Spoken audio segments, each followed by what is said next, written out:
Olá, eu sou Elimar Melo E eu sou Fred Albuquerque, e nós somos. o Café com Marketing. E hoje conosco nós temos o Sérgio Lana, colega da Fundação Dom Cabral e de outras praias. E com ele nós escrevemos um livro, né? Como nós já contamos que tivemos aí o vídeo com o Bruno, com a Luciana, e o Sérgio é a próxima vítima aqui do Café com Marketing. É, Fred? É isso aí.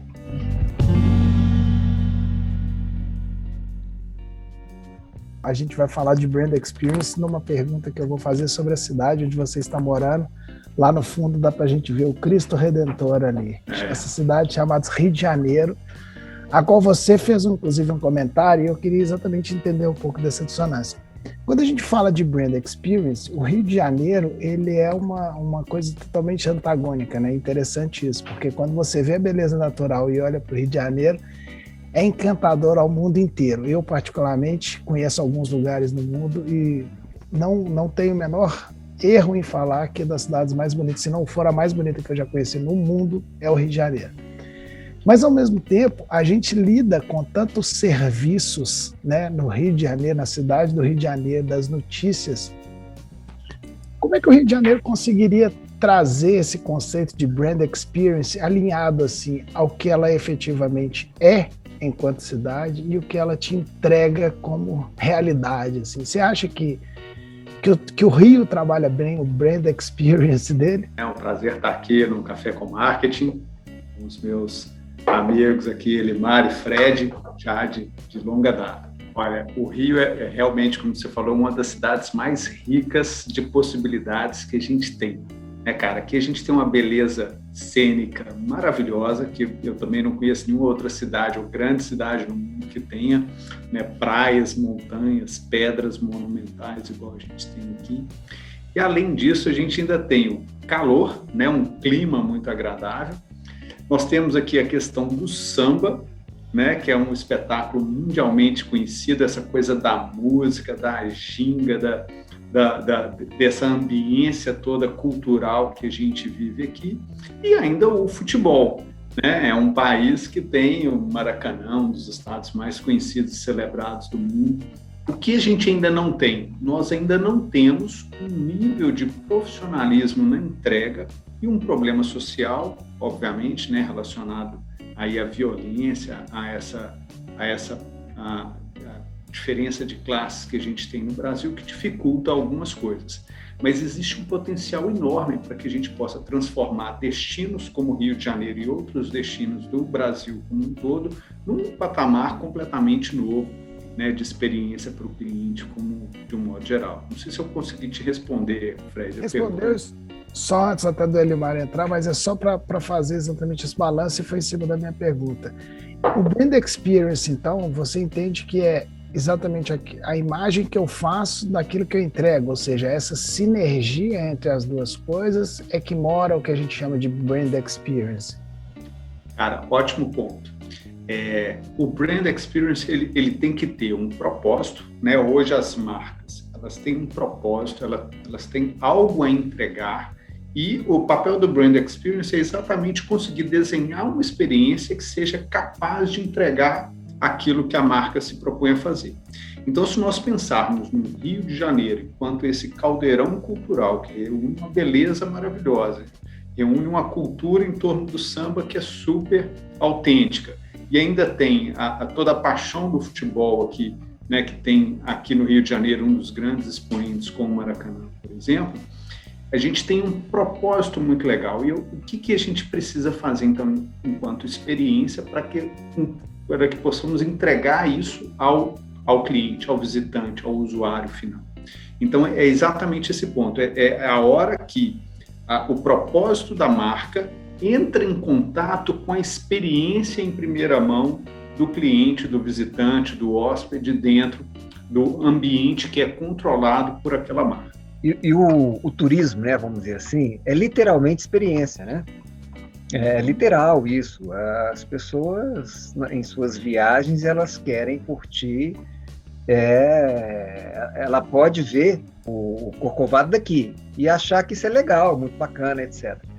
Mas a experiência de subir no Corcovado, a experiência de chegar no Rio de Janeiro, né, e pousar no aeroporto Santos Dumont, quando ele faz aquela volta na Baía de Guanabara, isso é uma coisa única que você tem que fazer pelo menos uma dezena de vezes na vida para achar que já viu quase tudo bonito na vida, como o Fred falou. Então, assim, aí eu quero mudar de pau para cavaco. Isso é a experiência na melhor, né, asepsia desse conceito que a gente pode ter, no melhor... chamar de credencial que eu posso ter no conceito, a credencial pode ser o Rio de Janeiro, nesse tipo de experiência. E como o Fred falou, tem a parte antagônica. Mas, e a experiência de produto, né? Aí, nós estamos falando de serviço e tal, mas o produto, aquela coisa, me conta aí o que você tem para falar para nossa audiência, né? Como é que o produto se torna uma experiência? Aí é importante a gente fazer um recorte, tá? Se eu imaginar que eu tenho um produto embalado, né, que seja um café, eu comprei um café de uma marca específica e estou aqui tomando esse café. Eu estou tendo uma experiência com o produto. Mas essa experiência que eu estou tendo com esse café ou com essa xícara, por exemplo, que eu estou usando aqui, ela não é uma experiência controlada pela marca que está me fornecendo isso, tá? Para o Brand Experience, especificamente, é importante a gente fazer um recorte seguinte, olha, o conceito, né, o que a gente vai encontrar no mercado aí mais útil para essa audiência que está nos ouvindo aqui, a gente tem que considerar experiências que acontecem dentro do ambiente que é controlado pela marca, tá? Então, seria muito diferente se eu estivesse hoje dentro de uma cafeteria, né, ao invés de estar aqui no meu escritório, se eu estivesse numa cafeteria, e aí essa cafeteria, ela tem condição de controlar o ambiente, então ali vai ter uma música específica, vai ter um mobiliário específico, vai ter uma ordem para se servir as coisas, um protocolo do garçom, o garçom vai ser mais formal, menos formal, etc. e tal. Então eu tenho toda uma condição de controlar o ambiente que vai ser utilizado ou vai ser consumido aquele produto especificamente. Então, o Brand Experience, só para a gente fechar aqui o recorte, ele vai tratar dessa área da experiência que é controlada pela marca. A gente não vai entrar aqui em outros pontos que são dentro da casa da pessoa, que aí seriam aspectos onde a marca em si não é capaz de controlar aquela experiência. Sérgio, eu vou fazer uma pegada aqui, até porque o Elimar é um dos grandes conhecedores e que mais trabalha na questão do conceito da educação, né? Foi diretor de escola, enfim. E a gente está passando por um momento, vou pegar o seu Brand Experience exatamente para entender um pouco como você vê isso, né? E aí eu vou contar rapidamente uma historinha, a gente aqui já é professora, Elimar não precisa falar que ele é balzaquiano como professor, eu tenho 20 anos de estrada e Sérgio mais outros tantos. Mas uma das experiências mais legais que eu já tive dando aula, e tem exatamente a ver com essa questão da experiência, eu fui dar aula no Rio de Janeiro durante um período, num curso de gestão estratégica do esporte, e era voltado a isso. E eu dei uma grande coincidência, e foi uma das coisas mais maravilhosas que aconteceu comigo, que acho que na sexta aula que eu estava dando, era um sábado, tinha um aluno meu que trabalhava no Flamengo, era um gestor de marketing do Flamengo, e eu estava dando aula sobre licenciamento, e naquele sábado eu descobri que tinha Atlético e Flamengo no Maracanã. E aí eu falei com ele, ele meu xará, Fred, você não consegue ingressos para eu dar a nossa aula no Maracanã, não, no jogo Atlético e Flamengo? A gente sai daqui, a gente estava no centro, vamos ao Maracanã, e eu vou falando sobre desenvolvimento de produto, vou mostrando como é que a pirataria, quer dizer, como é que os vendedores ambulantes têm um desenvolvimento de produto tão rápido, como é que eles conseguem colocar no mercado, qual que é a ambiência do espaço do Maracanã, enfim. E a aula foi essa. Ou seja, eu saí de dentro da instituição onde eu estava, fomos até o Maracanã, assistimos um jogo de empate, eu sou atleticano, todo mundo sabe, um empate de Atlético e Flamengo, mas foi uma experiência que depois os alunos me narraram, assim, de ser uma das coisas mais legais que eles já tiveram, fazendo uma análise de todos os aspectos mercadológicos em função de uma aula e de uma experiência completamente única. E por que eu estou colocando isso? Porque a gente está vivendo aí nessa pandemia, eu e Elimar estavam comentando agora, né? A gente nesse tipo de aula virtual, todo mundo longe e tal.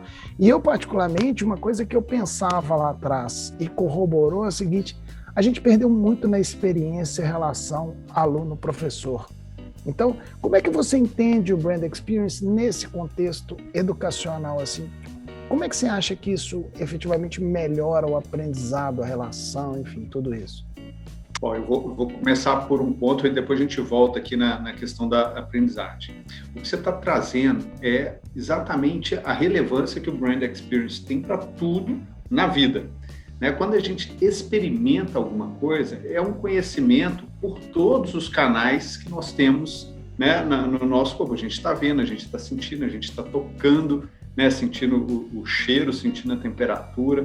Então, todos os nossos sensores, né, a gente consegue captar todas as coisas e coisas que a gente nem percebe na maioria das vezes, né? Se você perguntar para as pessoas qual foi o cheiro ou a temperatura do lugar que ela estava, ela vai fazer um esforço, talvez até vai lembrar, mas essas sensações elas vão nos causando impressões que duram por muito tempo. E não existe nada que seja mais durável, mais efetivo do que a experiência em primeira mão. Tá? Pensa comigo aqui, deixa eu colocar a nossa audiência aqui para pensar junto com a gente. Se eu te contar, né, que eu comprei um café e que esse café aqui, por exemplo, é maravilhoso por esse motivos, né? Eu estou te fazendo uma promessa acerca desse produto ou, por exemplo, vou te levar num restaurante tal e aí te faço uma propaganda danada, né? Eu te prometo várias coisas que você vai encontrar lá. Se no dia que você for àquele restaurante ou que você usufruir daquele produto que você comprou e a sua experiência não condizer com aquela propaganda que foi feita, com aquela promessa que foi feita, não adianta. Tudo aquilo que foi prometido, todo o dinheiro que foi gasto antes na promessa, na publicidade, na propaganda, no influenciador digital, etc., cai por terra quando a experiência não é boa. Então, a gente tem 2 pontos aí. Um primeiro ponto é, eu tenho que ter uma experiência que seja condizente com a promessa que eu fiz lá atrás, por todos os meios de comunicação.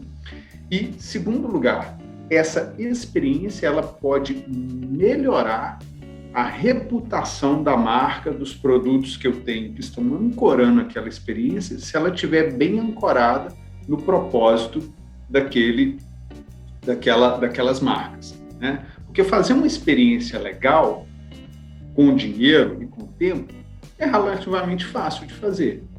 Mas fazer uma experiência legal, que ao final daquela experiência, o seu visitante ali, o seu cliente, ele saia com uma imagem da sua marca muito melhor do que entrou, aí já é outra história, né? Então, não é incomum ver marcas que promovem grandes eventos todo mundo acha super legal, mas que no final da história não tem nada a ver com a marca, né? Você se divertiu, você fez alguma coisa super legal, mas aquela experiência não acrescentou nada à imagem que você tem daquela marca especificamente.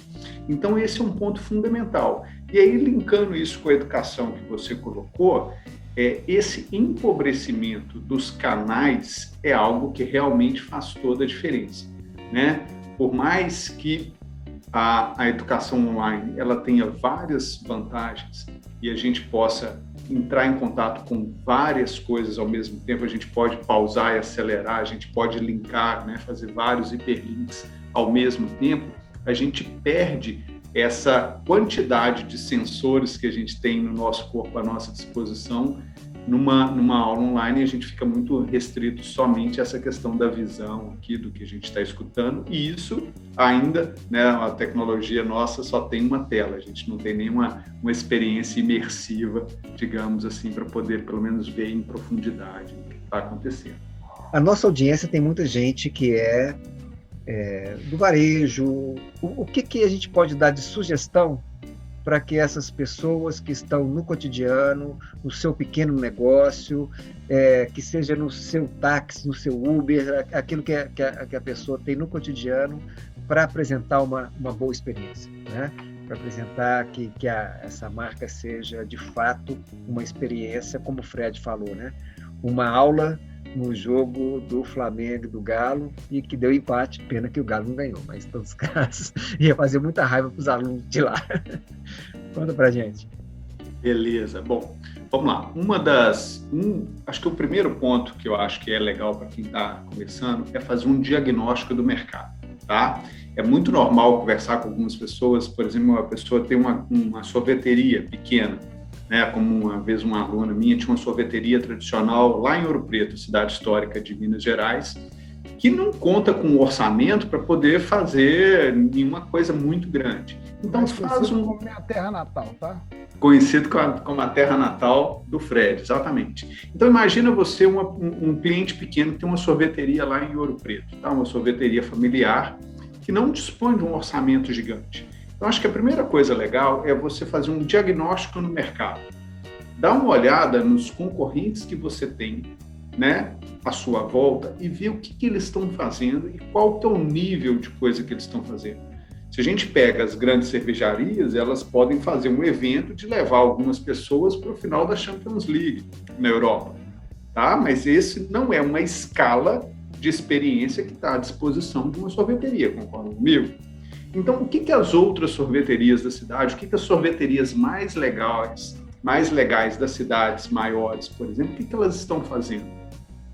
O que outras empresas aqui da minha localização, o que elas estão fazendo que é interessante? Com base nisso, você já se liberta um pouco, o empresário, o gestor desse negócio, já se liberta um pouco dessas coisas muito megalomaníacas. Que quando se fala de brand experience, todo mundo já imagina, né, aquele show de rock de terminar lá com Rolling Stones cantando só para você. Não precisa disso, tá? Então já nivela por aí. Depois, você deve sempre olhar qual é a natureza da sua marca, qual é o propósito da sua marca. O que você gostaria que seus clientes, seus visitantes, né, saíssem dali falando de você? O que é importante? Como que você quer se posicionar perante essas pessoas? Você quer enfatizar que você é mais sofisticado?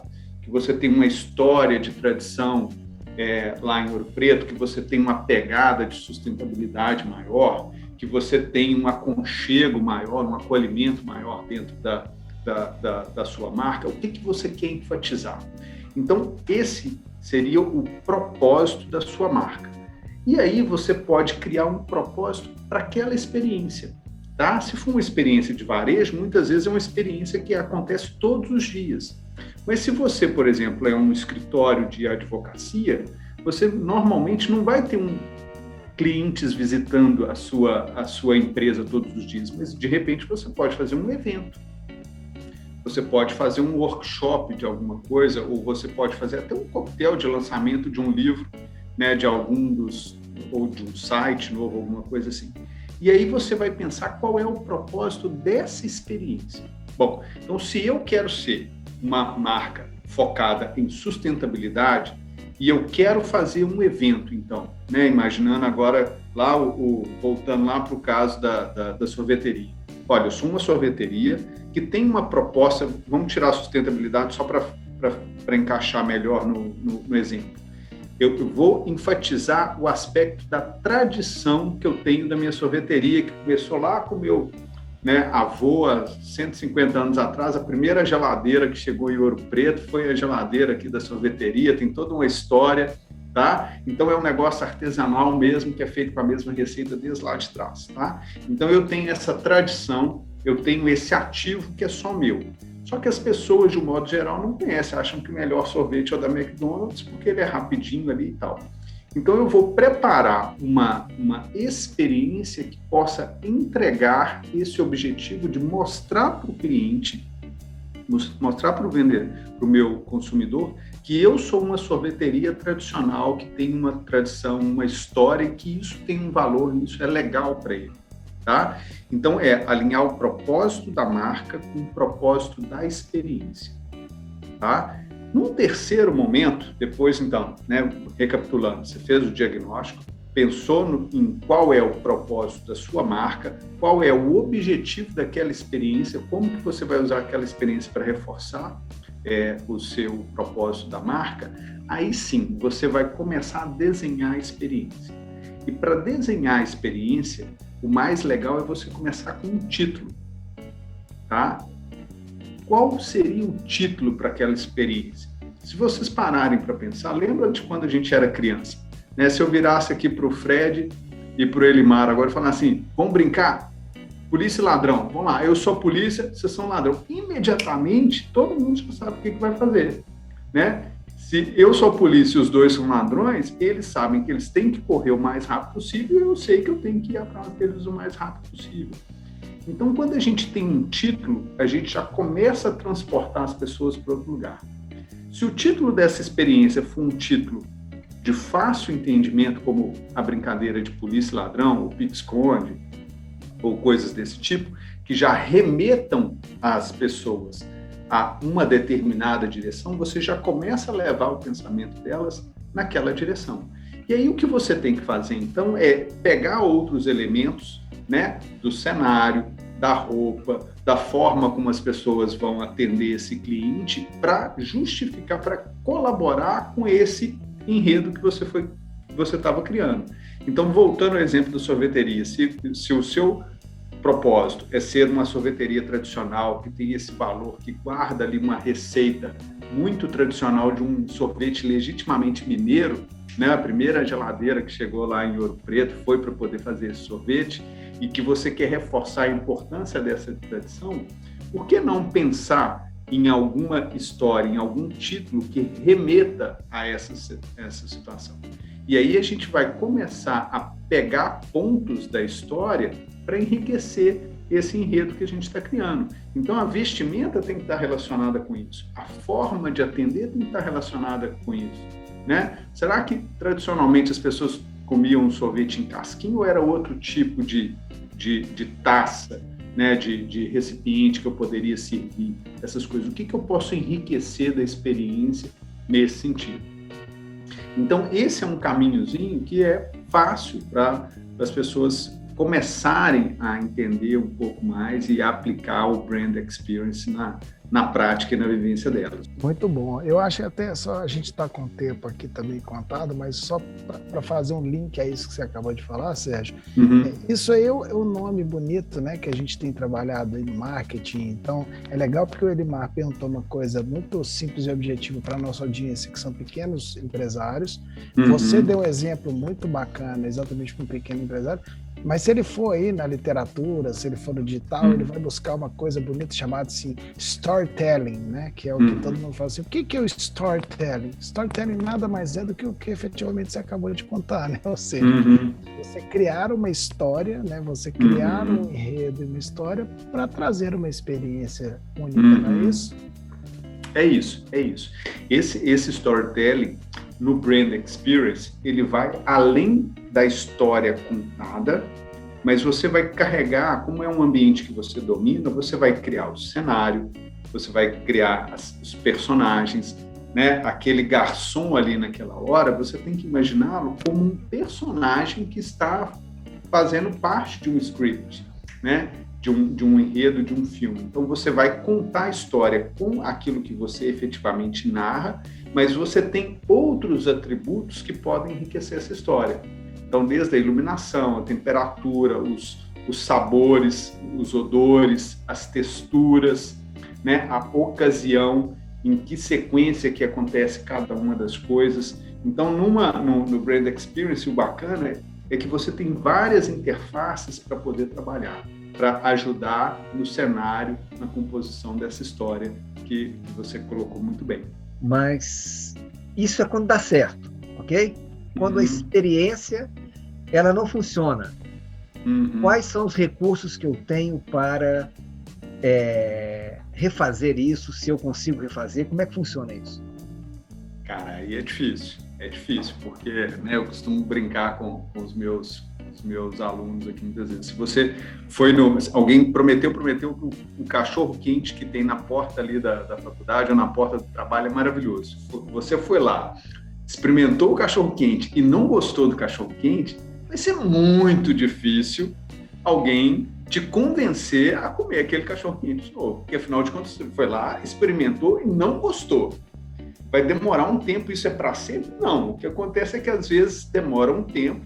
As pessoas, de tanto falar que aquele cachorro-quente é bom, você se convence que você deu azar, mas não é fácil. Agora, se em todo caso acontecer de não dar certo, o que eu acho que o que eu sempre recomendo para as pessoas fazerem é o seguinte: olha, seja sincero.